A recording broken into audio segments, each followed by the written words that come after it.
News 18 prime में आपका स्वागत है। मैं हूं आपके साथ में नुपुर जारोली जैन। चलिए सुर्खियों के बाद रुख करते हैं खबरों का।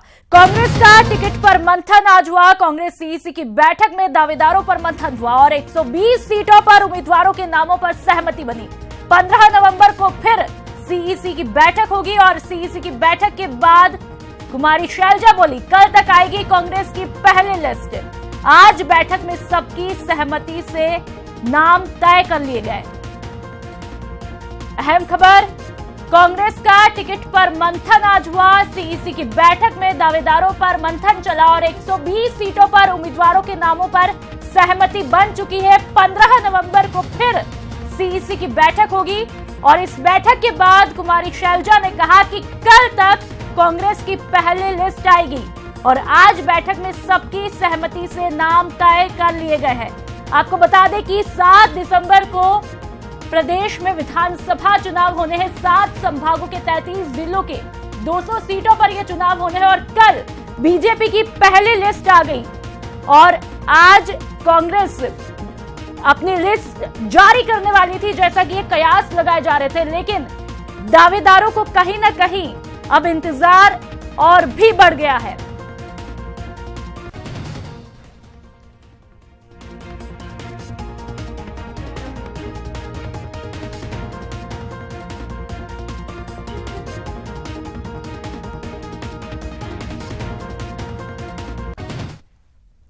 दिल्ली में कांग्रेस केंद्रीय चुनाव समिति की बैठक आयोजित हुई और बैठक के बाद कुमारी शैलजा ने कहा कि कल तक पहली लिस्ट जारी होगी। आज सबकी सहमति से उम्मीदवारों के नाम भी तय किए गए हैं। बहुत सी सीटों पर डिस्कशन हुआ है डिटेल में। इसके बाद भी हो सकता है। कितनी सीटों है सर आज? लेकिन घोषणा होगी। आज होगी? कब तक होगी मैम? शीघ्र होगी। रात 11 बजे तक हो जाएगी। शीघ्र होगी। कितने नाम होगी? कितने नाम होगी? कितने नाम आप क्लियर कर पाए? मैम नाम और टाइम, मैम नाम और टाइम बता दीजिए। नाम बहुत से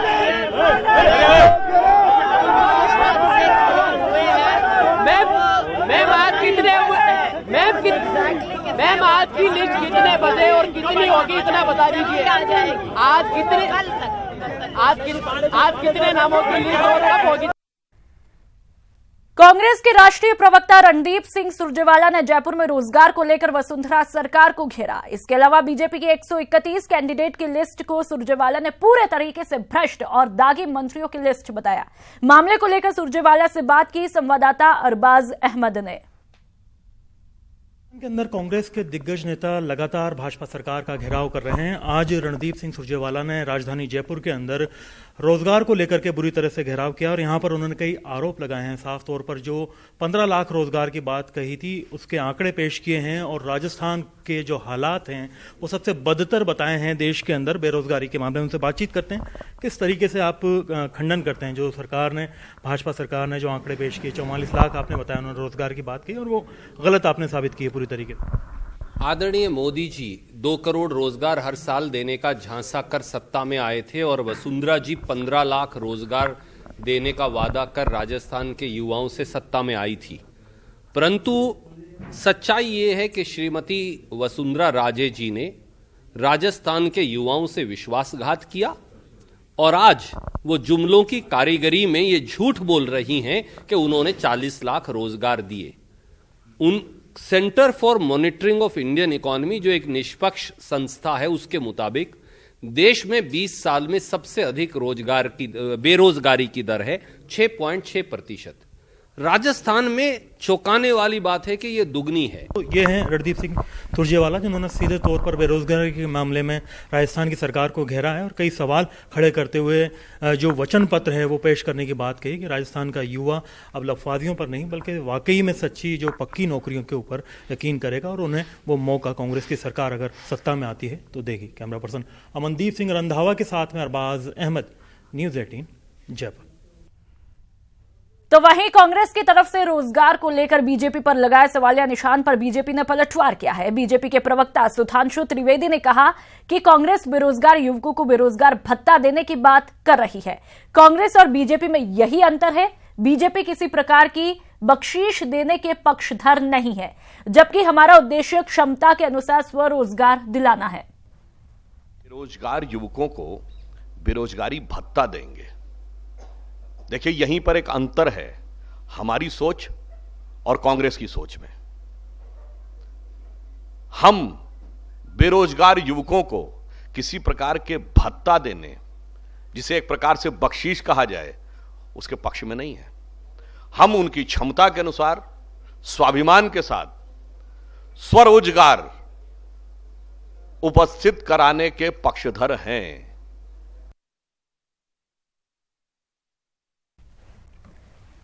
और दिल्ली में हुई सीईसी की बैठक के बाद पूर्व मुख्यमंत्री अशोक गहलोत ने क्या कुछ कहा, साथ ही अविनाश पांडे ने भी क्या कहा, वो सुनते हैं। कोई संख्या बताना ऐसा बोलना मुश्किल है, लेकिन अधिकांश सीटों पर चर्चा गंभीरता से हुई है और सभी नेताओं ने पूरी सीईसी ने इसके ऊपर में अपना मत रखा हुआ है। और जैसा कि आदरणीय शैलजा जी ने कहा कि बहुत जल्दी ही जो भी सीटें क्लियर हुई हैं उनकी घोषणा बहुत शीघ्र ही कर दी जाएगी। इसके बारे में पार्लियामेंट्री बोर्ड निर्णय लेता है। पार्लियामेंट्री बोर्ड नहीं, नामों को बताना संख्या भी मुश्किल है। अधिकांश हो गए, अधिकांश आज बोलना मुश्किल है क्योंकि पार्लियामेंट्री बोर्ड ये कॉल लेगा।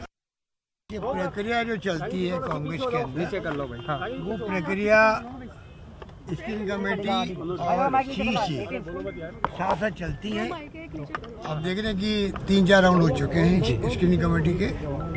आज सीईसी दूसरी बार डिस्कशन कर चुकी है और तमाम नामों पर बहुत ही अच्छे माहौल में अच्छे मिलके बात कर रहे हैं और बहुत ही मैं समझता हूँ कि स्मूथली सब प्रक्रिया चल रही है। आज के बाद में कभी भी लिस्ट डिक्लेयर हो सकती है।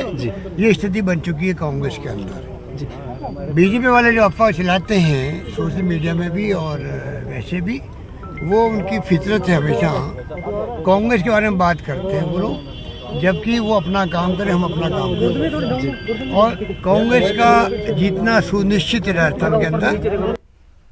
एक तरफ टिकट को लेकर जोर है तो जहां टिकट बट गए वहां पर शुरू हो गया चुनावी शोर। जी हां, नामांकन प्रक्रिया के शुरुआत के साथ ही आज से प्रदेश में चुनावी सरगर्मियां भी तेज हो गई है। मंत्री श्रीचंद कृपलानी समेत कई दिग्गजों ने अपने चुनावी रण का ऐलान भी कर दिया।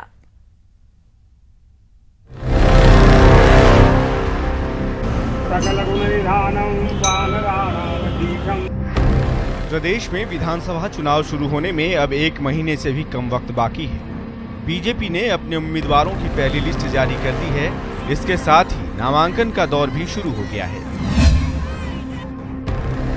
पहले दिन की बात करें तो यूडीएच मंत्री श्रीचंद कृपलानी ने आज नामांकन किया। उन्होंने निम्बाहेड़ा उपखंड मुख्यालय पर नामांकन दाखिल किया। बिलवाड़ा में बीजेपी नेता कालूलाल गुर्जर ने भी आगामी चुनाव के लिए पर्चा भरा। कालूलाल ने 8वीं बार मांडल विधानसभा से नामांकन किया।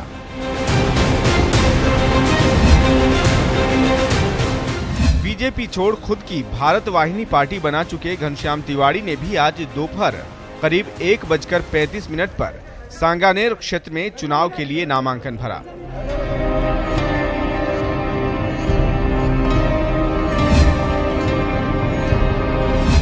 वहीं कांग्रेस के प्रत्याशियों की लिस्ट आने से पहले ही पार्टी में बगावत का रंग दिखा। दौसा में कांग्रेस नेता दिनेश मीणा ने कांग्रेस के साथ ही निर्दलीय प्रत्याशी के रूप में पर्चा दाखिल किया।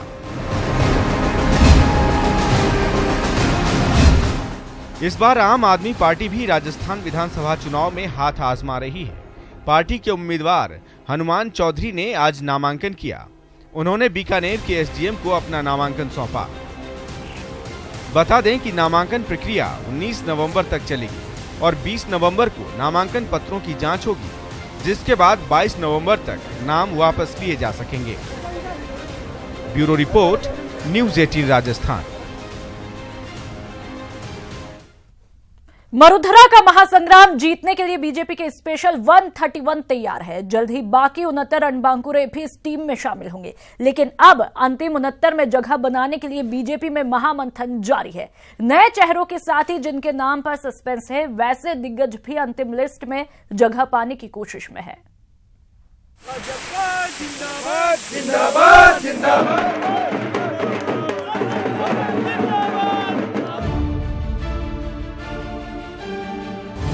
बीजेपी के स्पेशल 131 रण के लिए सज गया मैदान, तैयार है बीजेपी की सेना। मरुधरा के महासंग्राम में बीजेपी ने अपनी सेना तैयार कर ली। लंबे इंतजार के बाद आखिरकार बीजेपी ने राजस्थान के लिए अपनी पहली सूची जारी कर ही दी।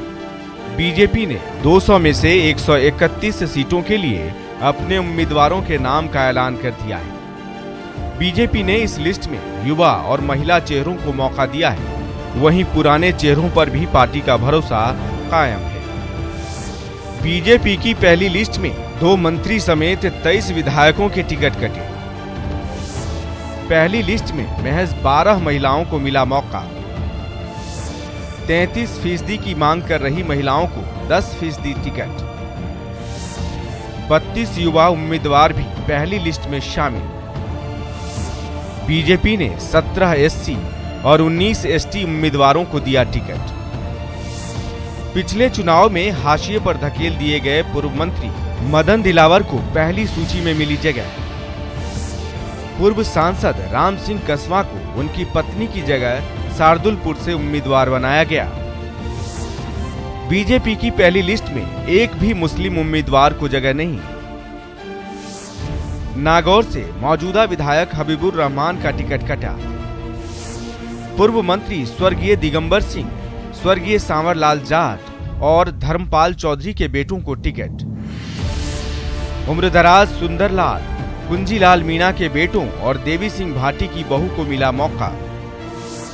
मानवेंद्र सिंह के कांग्रेस में शामिल होने के बाद बाड़मेर से सांसद कर्नल सोनाराम का नाम लिस्ट में शामिल। आमेर से 329 वोटों के अंतर से हारे सतीश पूनिया को संघ पृष्ठभूमि और जातीय समीकरणों के आधार पर फिर मौका दिया गया। बीजेपी की पहली सूची में कई उम्मीदवार बदले गए हैं, तो कई कैबिनेट मंत्रियों के साथ ही कई राज्य मंत्रियों 18 के अखाड़े के मुकाबले आज से शुरू हो गए। आज पहला मुकाबला छत्तीसगढ़िया मैदान की लाल मिट्टी में हुआ, जहां लोगों ने बैलेट से बुलेट को करारा जवाब दिया। पहले चरण में करीब 60% वोटिंग हुई।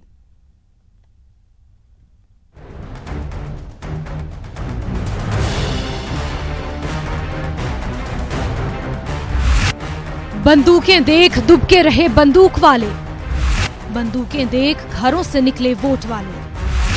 धमकियां रौंदते चले गए लोकतंत्र के राही। लालगढ़ में जमकर लगी नीली स्याही। सुकमा में सड़क पर लिखे नक्सलियों के फरमान को रौंदते हुए बढ़े वोटर।